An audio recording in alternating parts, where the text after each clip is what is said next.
Okay guys, in this video I'm going to show you how you can get voice chat on Roblox mobile. So just open up the Roblox application here, and now the first thing that we need to do is go into the more section in the bottom right corner, and here we'll go into settings. Now from the settings we will need to go into account info. So from the account info here, we'll scroll down until we see the option for account location, and we want to choose either the United States or the United Kingdom. So I will do the United States here. Let me just find it. Okay, so we see the United States. So just click on the United States and then we'll set the location. So after we have set the location here to the United States, we'll need to add our phone number.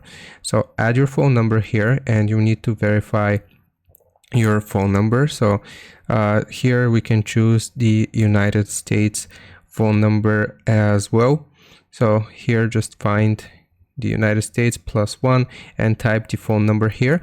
And after you have typed the phone number or your phone number, then this will send you a code, and you just have to activate the code on your account here.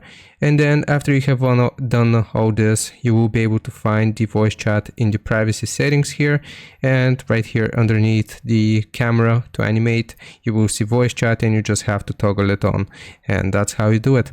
I hope this helps. Leave a like and sub, and I'll see you next time.